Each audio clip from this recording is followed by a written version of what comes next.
Hello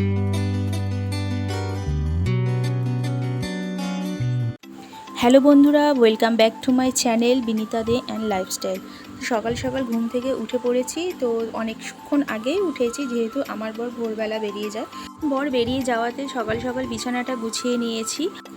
আর সকালবেলা ঘুম থেকে উঠতে একটু দেরি হয়ে গেছিলো, কেননা আগের দিন যেহেতু একটু বৃষ্টি হয়েছিল, সেই জন্য ওয়েদারটা বেশ একটু ঠান্ডা ঠান্ডা ছিল।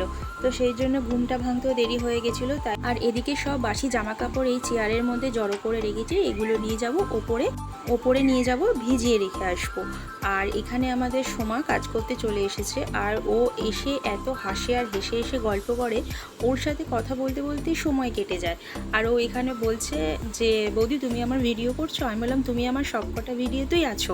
আর ও এভাবে হেসে গল্প করতে খুব ভালোবাসে। যখনই কাজ করতে আসবে, ওর কথা শুনলেই যেন অর্ধেকটা সময় কেটে যায়। তা আমি বলছিলাম, ভালো তো, যতদিন বেঁচে থাকবে ততদিন এরকম হাসি খুশি থাকবে, ভালোভাবে দেখবে দিন চলে যাবে। ও বলছে, হ্যাঁ বৌদি, যতদিন আছি এই কাজ করে যাব আর হেসে খুশি দিন চলে যাবে, বলো জীবনটা আর কতদিন। তো এই সব গল্প নিয়েই ওর সাথে কথা হচ্ছিল। তো গল্প করতে করতে ও বাসনগুলোকে নিয়ে ওপরে ছাদে চলে যায়। আর শ্বশুরমশাই নিয়ে এসেছিলো বাজার থেকে চিংড়ি মাছ আর লোটে মাছ। তো সেগুলো আমার শাশুড়ি মা ওপরে ধুতে নিয়ে যায়। আর এদিকে আমি লোটে মাছটা হবে যেহেতু শুধু করতে বলেছিল, আর কচুরলতিটা হবে চিংড়ি মাছ দিয়ে। আর এই জন্য সেখানে শাশুড়ি মা কচুরলতিটা কেটে ধুয়ে দিয়ে গেছে। এই কচুরলতির সাথে যেহেতু কচুরলতিটা অল্প ছিল, তো তার সাথে দু একটা আলু দিয়েছে। আর এখানে আমি লোটে মাছের জন্য আর চিংড়ি আর ওই কচুরলতির জন্য পেঁয়াজ রসুন যেটুকু কাটা, সেগুলো আমি কেটে নিয়েছি। আর এই দেখো, আমার শাশুড়ি মা এখানে মাছ ধুয়ে নিয়ে চলে এসেছে। আর এগুলো এখন আমি নুন হলুদ আর তেল দিয়ে মাখিয়ে রাখবো। আর এদিকে আমার শাশুড়ি মা কচুরলতিতে সর্ষে বাটা দেবে, তো সেটা এখন শিলনোড়াতে বেটে নিচ্ছে। দোকানের পেস্টটা না, দোকানে যে ডাস্টটা পাওয়া যায় সেটা ঠিক স্বাদ আসে না। তো আমি বিয়ের আগেও দেখতাম আমার দিদা সবসময় সর্ষে বেটেই দিত। আর বিয়ের পরেও দেখছি শাশুড়ি মাকে সর্ষে বেটেই রান্না করে, শ্বশুরবাড়িতে সর্ষে বেটেই রান্না করা হয়। দোকানের ডাস্ট পাউডারটা ঠিক পছন্দ করে না।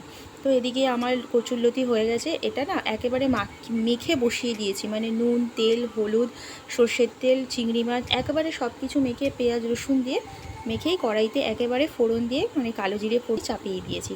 তো এটা হতে থাক। এই যে এখানে কিছুক্ষণ ফুটছিল, তো কিছুক্ষণ চাপা দিয়েছি। এবার চাপা দেওয়ার পর জল বেরিয়ে এসেছিলো, তো সেটা হতে থাক। আর এখানে আমি খেয়ে নিচ্ছি।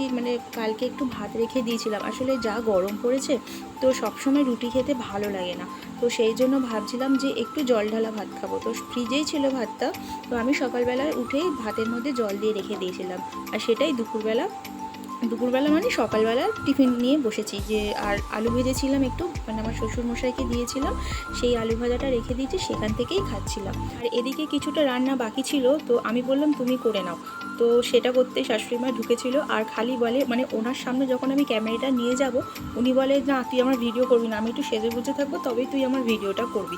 আর যাই হোক, আমার কাজটা শেষ হয়ে যাওয়ার পর তো চান টান করে নিয়ে এখানে পুজো দিয়ে দিয়েছি। এই যে, আর যেহেতু বৃহস্পতিবারে পুজোটা দিতে না অনেকক্ষণ সময় লাগে, মিনিমাম 1 ঘন্টা সময় লাগে পুজোটা দিতে।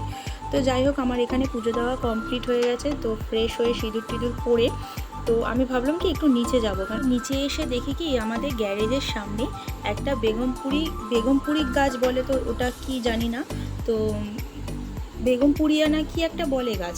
তো সেই গাছটা এই যে দেখো তোমরা, এই এই পাতাটা এই যে কাগজ ফুল, যেটাকে আমি ছোটোবেলা থেকে জেনে এসেছি, এই ফুলগুলো এত সুন্দর ভরে হয়েছে গাছে।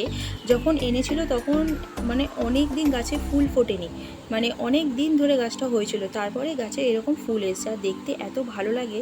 আর পুরো গ্যারেজের গেটটার সামনে হয়েছে, তো পুরো গ্যারেজের গেটটা ঘিরে রয়েছে, দেখতে দূর থেকে খুবই ভালো লাগে। আর তার সাথে এই যে দেখো বেগুন গাছে, যেহেতু এখন বৃষ্টি পড়েছে না, বৃষ্টির জল লেগে গেলেই না পোকা হয়ে যায়। যেরকম পেয়ারা গাছে বর্ষাকালে দেখবে পেয়ারাতে বেশি পোকা হয়, তো সেরকমই বেগুনেও ছোট ছোট যেহেতু বেগুন, আর এগুলো একটু বড় হয়ে গেলেই পোকা ধরে যায়। আর এই জবা গাছগুলোতে শ্বশুরমশাই যখন ভোরবেলা ফুল তোলে, তখন দেখেছি জবা গাছটা এত লাল হয়ে ফুটে থাকে, মানে জবা গাছের পাতা দেখা যায় না। তো এসে দেখছি এখন কুঁড়ি হয়ে রয়েছে, কালকে ফুটবে। আর এই কুঁড়িগুলো না সকালের দিকে ফোটে, আবার বেলার দিকে না ওই মানে চিপসে যায়, মানে বুঝে যায় মানে কড়িগুলো। তো সেগুলোই দেখছিলাম। আর দেখতে দেখতে তো যাই হোক, খিদেও পেয়ে গেছে, 3টে বাজে, তাই উপরে যাচ্ছি। আর যেতে যেতে ব্লগটা এখানেই শেষ করছি, কারণ যতটুকু পারি যেটুকু পারি সেটুকু তোমাদের সাথে তুলে ধরি। তো যদি আমার ব্লগটা ভালো লেগে থাকে অবশ্যই আমার চ্যানেলটাকে সাবস্ক্রাইব করে দেবে।